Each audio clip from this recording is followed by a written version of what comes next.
Salut à tous. Donc dans ce tuto, je suis censé vous présenter comment on change de mode sur une radio T6J de chez Futaba. Pour le cas là, c'est une T6 de chez Aligne, c'est la même, donc ce sera le même procédé. C'est juste que celle-là, elle était badgée Aligne, parce qu'elle est souvent vendue avec des T-Rex. Euh, du coup, j'avais déjà fait la vidéo, mais j'ai eu des soucis avec le téléphone, c'est pas grave. Je vais pas refaire toute la procédure pour vous expliquer comment on l'ouvre, parce que du coup je viens de la refermer, j'ai fini de la passer en mode 2, ce qui était le but. Mais je vais quand même reprendre ce que je n'ai pas dit, ce qui manquera dans la vidéo que vous êtes en train de regarder en fait. Donc pour démonter le boîtier, il faudra enlever les piles ou la batterie qui peut être de ce style-là, et dévisser les 4 vis que vous voyez là. Tac. Une fois que c'est fait, le bloc entier s'enlève. Et puis la suite, je vais vous la présenter tout de suite. Bon, la vidéo a coupé, je recommence. Je disais donc, je regarde un petit peu comment c'est fait pour pouvoir changer de mode. Hein. Donc, actuellement, on a cette petite pièce ici, là, qui sert à venir régler la dureté du manche de pas gaz. Voilà. Plus on va serrer cette vis-là, en général, au quoique elle est serrée à fond, là, je crois. Ouais, en fait, c'est pas réglable sur celle-ci. Mais en gros, on peut quand même alléger un petit peu le serrage en tordant cette petite pièce là. Voilà. Mais ça, c'est cette pièce là qui fait que le manche, quand la radio elle est, je sais pas si je vais trouver le bon angle, mais c'est pas grave. Quand la radio elle est verticale comme ça, que je monte mon manche de pas, le manche tombe pas. Voilà. C'est grâce à ça. Normalement, on doit avoir un ressort de ce côté là. Donc je l'ai identifié. Il est ici. On le voit monter et descendre. C'est celui-là que je vais devoir transférer de l'autre côté. Souvent avec le petit bras qui est là. Tac. Je vais devoir sûrement le mettre par ici. Et cette pièce-là va aller ici. J'ai d'ailleurs commencé par ça. Je commence par le plus simple.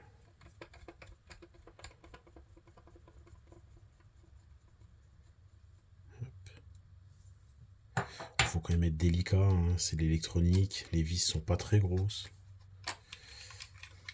Hop. Et on transfère de l'autre côté.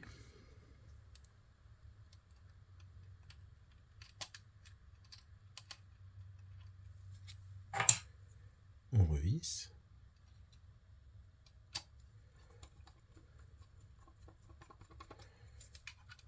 Elle vient dedans, ouais.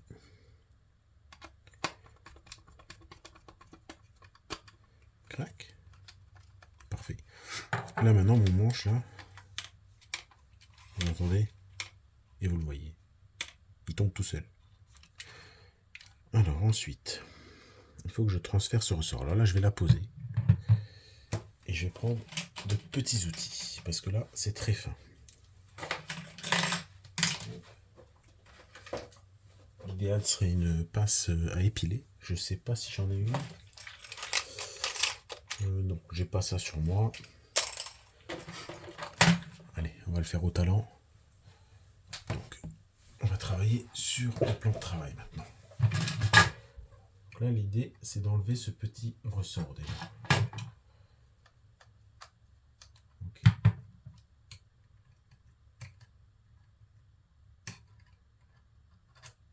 Je l'avais.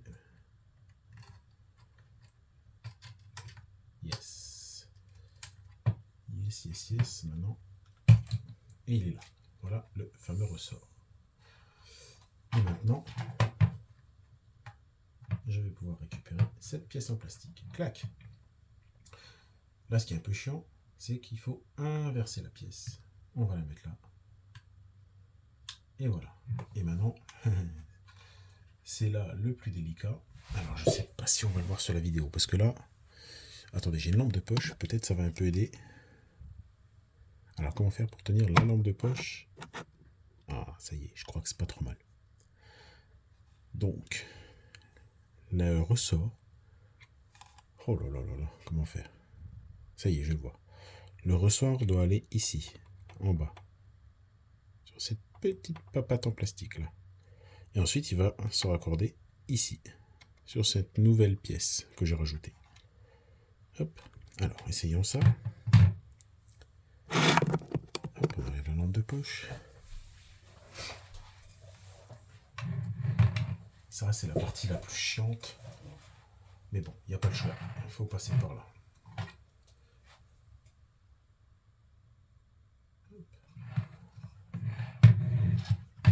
Ouh, j'ai peut-être besoin quand même de la lampe de poche.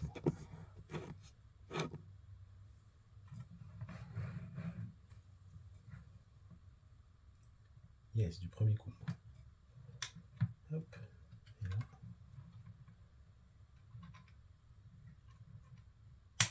Oups. Ça, c'est pas beau.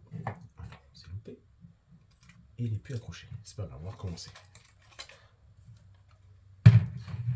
J'avais prévenu, c'est pas la partie la plus marrante. Est-ce qu'on voit bien encore ce que je fais? Ça va.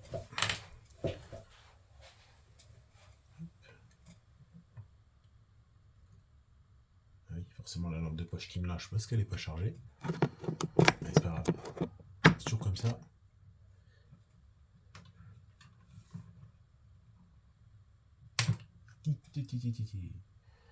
Merde. Allez, troisième fois. Pour les impatients, ça va être compliqué, hein, je vous préviens tout de suite. Quand même une petite dose de patience. Hein.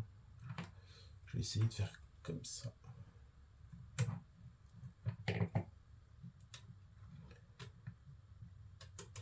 Ah, c'était ça la bonne technique. Yes. Donc. Et voilà. J'ai changé de mode. Hop. C'est pas mal hein, déjà. Donc là, c'est bon. Maintenant, je vais remonter le boîtier là. Hop. On remet les 4 petites vis.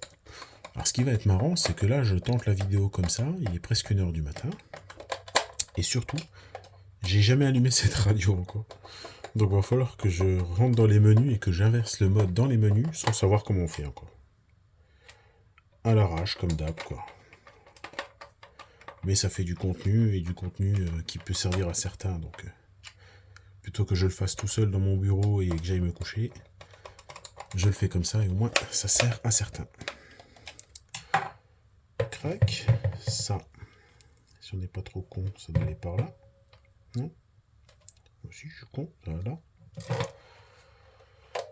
Hop. Et du coup, ça va comme ça.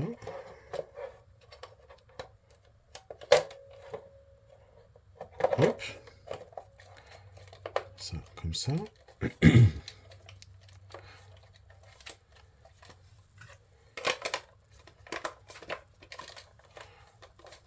Non. Bon, on va faire sans le capot, je crois. Hein, ne pas me prendre la tête. Puis alors là. Maintenant, on va inverser le mode électroniquement. Donc on l'a fait mécaniquement. Maintenant, on va le faire électroniquement. Pour ça, c'est tout simple. Il faut juste le savoir. Il faut appuyer sur le bouton End et Fonction en même temps. Tac. Allumer la radio. Et on passe dans un sous-menu qui nous indique la tension de la batterie. Pour commencer, c'est très bien. Et là, on va aller, en appuyant sur Select, sur le mode STCK. Je ne sais pas exactement ce que ça veut dire. Un stick. Bah oui, je suis bête. Stick. Et là, bon, je l'ai fait juste avant la vidéo pour essayer, mais il suffira de passer le mode que vous voulez. Là, dans mon cas, le mode 2. Je sélectionne et j'éteins la radio. La radio est passée en mode 2. C'est fini.